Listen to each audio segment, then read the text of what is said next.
I'm going to go to Toronto, and yeah, I mean it's a chill break, right? You always get a chance to break your regular schedule, right? You know, and so it's like a mental health thing. Take a hit on the pipe and pass it around, says Nollins. Here in the white pipe, here in the white pipe, here in the might pipe, right pipe, my snipe, my Skype, your Skype. Anyway, we talked about that. Our focus is to make dynamic, entertaining sites to showcase the talents of the part of the world we're in. There you go, just like that. So we want to just basically expose people and their personalities and whatever it is that they see fit to try and broadcast, really. And it might be a little general, but I think in a way, you know, it's kind of nouveau, like as far as the themes are always a little bit progressive, I think, in a way. We try to be, I try to be progressive in the way I deal with some of the subject matter, because sometimes, you know, we talk about some pretty sad and serious issues, and we really touch about it. Mank Alpha, welcome to the show. And then sometimes we're just absurd, you know what I mean, and it's quite hilarious. So it's all about sort of a life casting philosophy that is like tied to everything, you know. I mean, the thing is we're looking at a world that's about to explode into Ustream type shows, right? Because it's like, you know, here we are, we're talking around the world, so it's beautiful. Now we're talking about the puppet show. What is on the puppet shows next? Yes, I'll tell you about that. We've got something. What's the one? That's the Creepy Burrow one, right? We've got the Creepy Burrow show, and it's great. It's got this it's got this country fad kind of weird horror flick side to it, where the bunny. Is that me? No, it's you. Where the bunny is this whacked out bunny that's ruining gardens and all this stuff, but it's kind of cool. It's got some nice music in it. So there's the bunny, and then we've got the Western, and you all know the Western. We've got a continuation of that on the shelf somewhere that's coming up, you know. And we've also got a Plump Fiction remake of the Pulp Fiction movie, which is super great. I mean, it's a slow process, and we're trying to do some work right now. We've kind of taken the heat off the Puppet Underground. Excuse me. And we've put it onto R&R. There's this new project that Ryan and I are doing, and it's like diddly-ding. It's even more nebulous in terms of what is the group that might like it. What we do is we take these still photographs, we take video footage that's just stock, and then we put these voices over it, and we make these random little images. You can go to YouTube, and if you search R&R, you know, R capital, and then ampersand, and then R capital, or whatever, you'll find R&R. And we've only got 6 or 7 or 8 clips, but we're starting to do this thing. And I think it's going to take us in a nice direction, you know, although Jason hates it, and you can't blame him. Anyway, Mank Alpha says, when did we start taking or talking drugs? Well, you know, people, when you look at this, I think it suggests psychedelia to a certain degree, so people brought up the idea of drugs, you know what I mean? And drugs are a part of the world, hey. So we say, get up, stand up. The website's name from Talking Dog to Taking Drugs TV? Yeah, Taking Drugs TV. Yeah, get up, stand up, you should. It would stay, like, it'd remain TDTV, yeah, but it would be much more fun. Yeah, get up, stand up, take your drugs. Well, what drugs do you take? My dad I was over at my parents' place. It's funny how your parents get old, they go nuts. You know, everybody does it.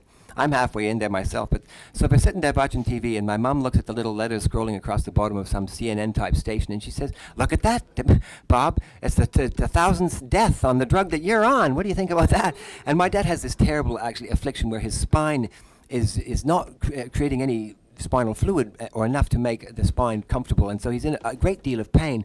And he has to take extremely powerful painkillers just to get by. And he's been through like a half year or a year of morphine and all kinds of various things. But this new drug, which I don't even know what it is, something like Fentanyl or something, is you know, gives him his life back. And he said, well, what am I supposed to do? If I don't take this drug, I'll be dead. You know what I mean? And it's true. It's actually sad. I'll tell you a sad story just to show you that we're not all about being psychedelic and silly. We won't talk about the truth.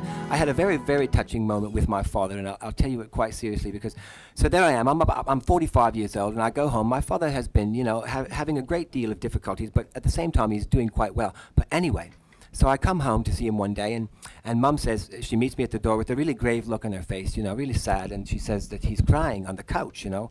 Oh, God. So I went over there, you know, and he was laying on the couch there, asleep, and I came up to him, and I kind of put my face down by his face and sort of checked on him, you know. I'm getting all sad because it was so sad. And he woke up, you know, and he just started to cry because he was in so much pain for so long, you know what I mean? And I say, whoa, a very touching moment. I had to say to my, you know, my aging father, it's okay, you know? Don't worry about the pain. That's what I had to say. I had to get it together, you know. But I did it, you know, and he's been doing a great job. So there you go. So little drugs here and there.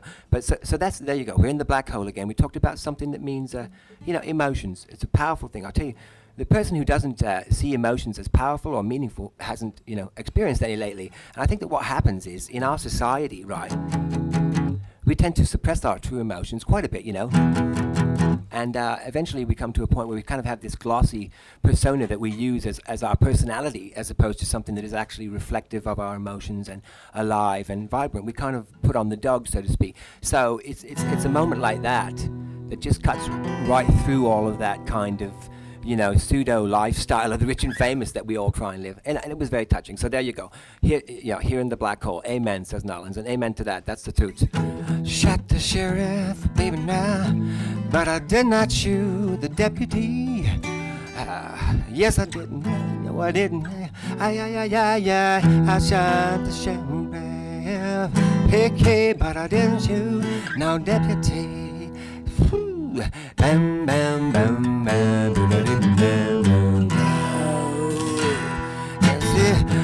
all around in my hometown, yeah. They keep trying, to track me down, yeah. Woo. They say they want to bring me in guilty, no more for the life of a deputy, Hey, for the life of a damn man that I say,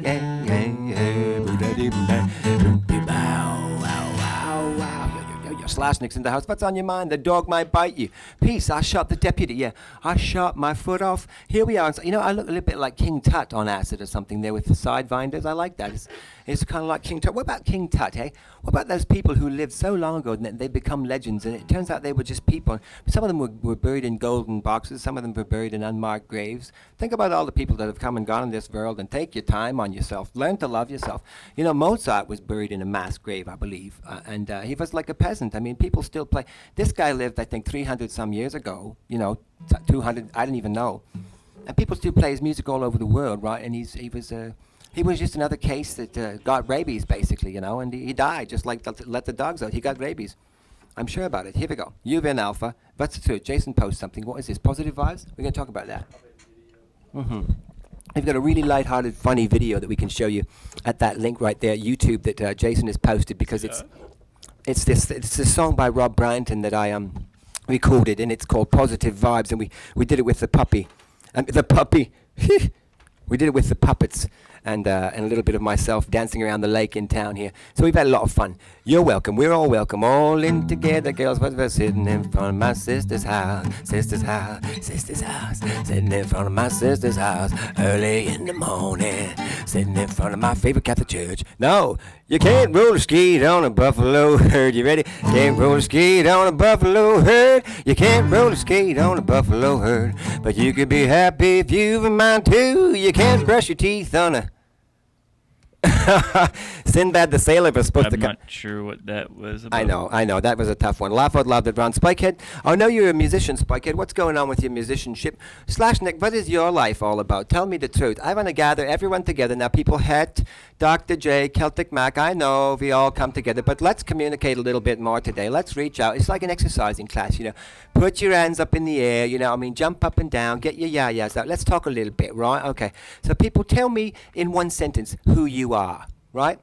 I want a one sentence who you are. It's just like when you're at these corporate meetings when they say, stand up and tell a little bit about yourself. What would you say when the time comes for you? I would say, hi, diddly ding, stuff like that I would say. And then I'd say, my name is Don. I would probably give the wrong name, and I come from, I would lie the whole way through just so I could get out of there. Anyway, Slashner says, I am Spartacus. Right, and this is Sparta. Wouldn't we love it?